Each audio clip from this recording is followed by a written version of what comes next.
Приветствую! Сегодня у нас 10 редких фактов о Detroit Become Human. О да, подборки фактов это так классно, а если они необычные, так вообще улет. Итак, 10 очень малоизвестных и довольно необычных деталей Детройта. Не пропустите 7-й факт, потому что он очень классный, прям моя личная рекомендация, нельзя пропустить 7-й пункт. Первое. Если написать в Google переводчике RA9, не указав язык, а попросить Google женщину включить автоматический выбор языка, RA9 определится как слово на арабском языке, переводящееся как «рабство».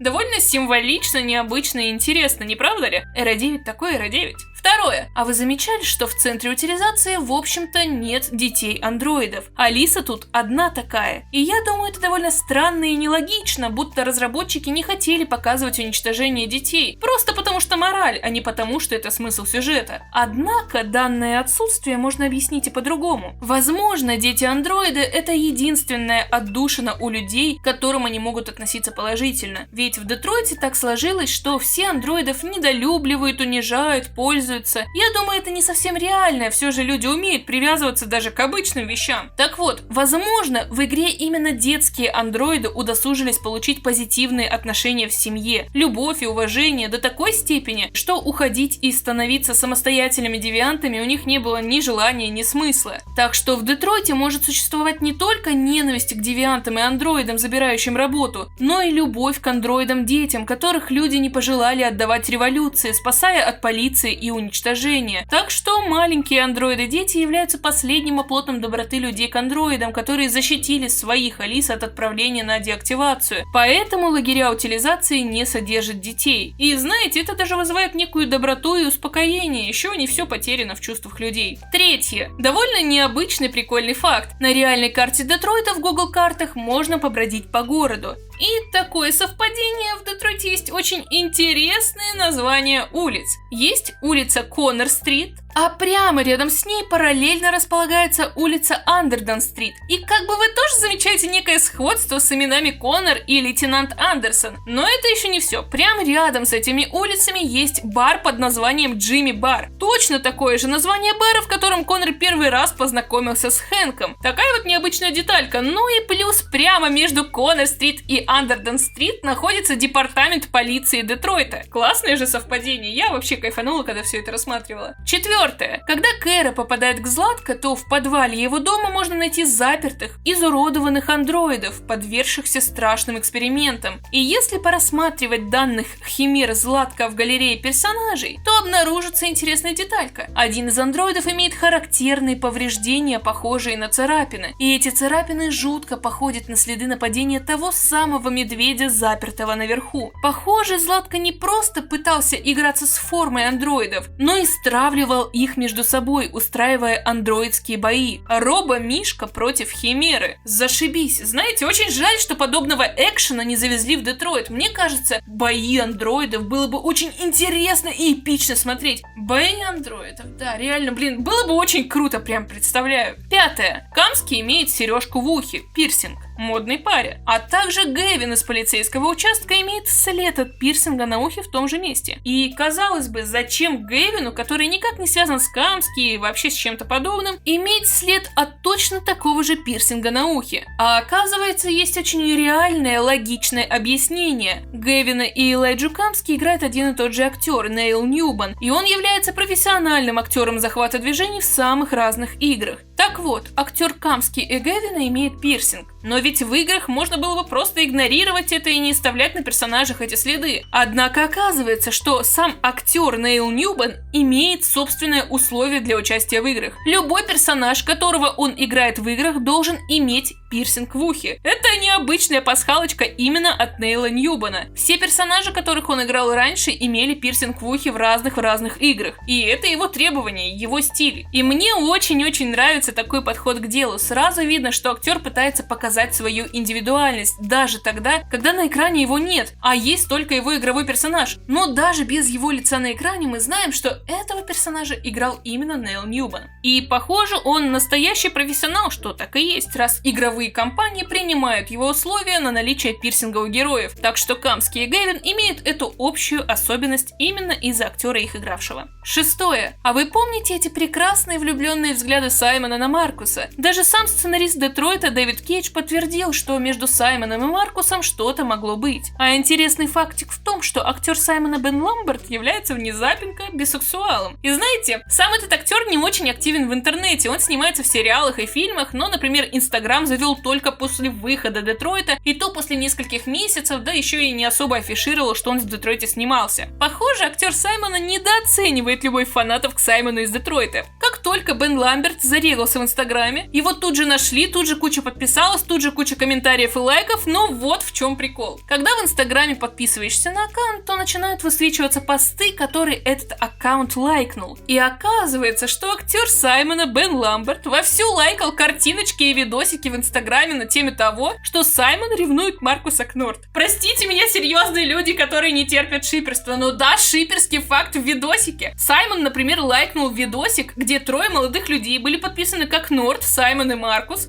L is for the way you look at me. Там Норт пристает к Маркусу, а Саймон отталкивает Норт и прижимает Маркуса к себе. И, блин, это ж такая милота! И таких лайкнутых постов было несколько. Фанаты так и следили, что еще лайкнет актер Саймончика.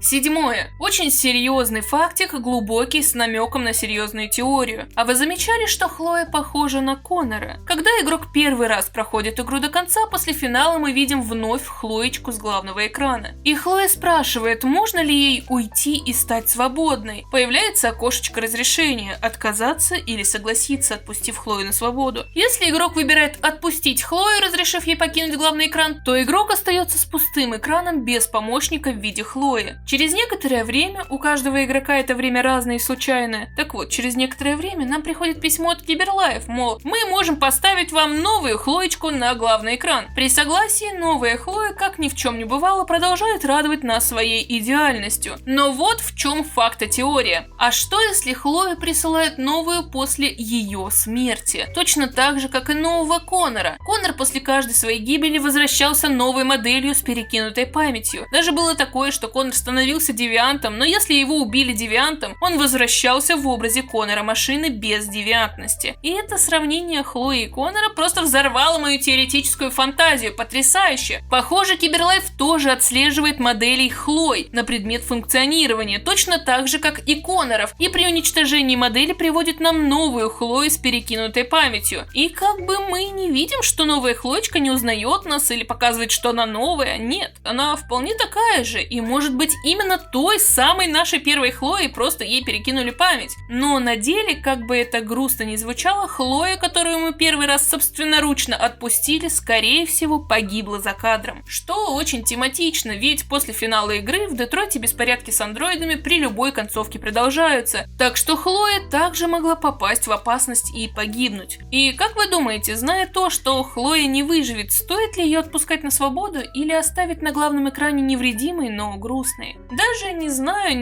но сама эта теория и необычная связь с восстанавливающимся Коннором действительно мне очень понравилась и прям не дает мне покоя. Очень глубокие рассуждения, даже не знаю, все ли все это поняли. Заслуживает ваш лайк, да? Восьмое. Раз уж мы затронули Коннора, то давайте факт и про него расскажу. А вы замечали интересную закономерность? Когда Коннор делает какое-либо значимое действие, то у него появляется стрелочка, сигнализирующая прогресс. Повышаются, например, отношения с Хэнком, точно так же, как и у Маркуса повышаются отношения с иерихоновцами. Если же отношения падают, то у Коннора, Маркуса и Кэры появляется красная стрелочка, сигнализирующая ухудшение состояния, мол, это действие неправильное, плохое, красное. Однако ловите необычную заметочку. Когда Коннор получает системный сбой, то у него появляется именно голубая стрелочка, означающая повышение системного сбоя. И блин, то, что она именно голубая, так и кричит, что для Коннора системный сбой и является тем, что требуется Киберлайфу, тем, что от него и ждут. И, как мы далее узнаем, Аманда подтверждает, что Киберлайф желал, чтобы Коннор стал девиантом и помог им захватить власть. Так что в этой маленькой детальке скрывается очень интересная смысловая отсылка, которую можно было заметить с самого начала игры. Системный сбой цветом обозначался как нечто хорошее, повышение стрелочки, и это, по-моему, очень крутая заметка. 9. А это просто маленький смешной фактик. В Детройте, где произошло убийство 28 ударами ножом, Конор первый раз на глазах у Хэнка может попробовать лизнуть Тирион с пола. Заприметив это, Хэнк, конечно, отругает Конора и очень скривится. Однако, если после этого разговора походить рядом с Хэнком и проследить за его действиями, окажется, что Хэнк, уже научившись грязным поступкам от Конора, точно так же будет лапать улики пальцами, суя руки в остатки красного льда на комоде. После чего точно так же таща пальцы в рот, пробуя полученное на вкус. И согласитесь, это очень угарно, и мало вообще кто этот факт замечал. 10.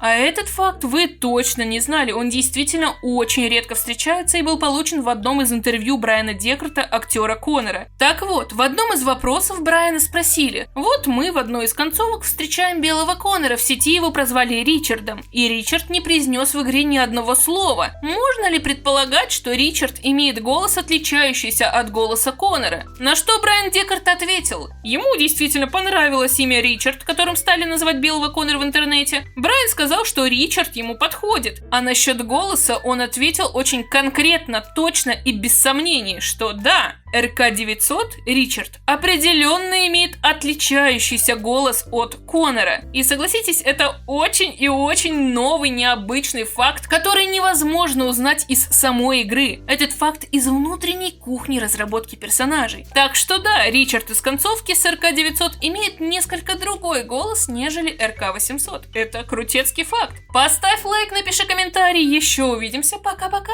Поставь лайк.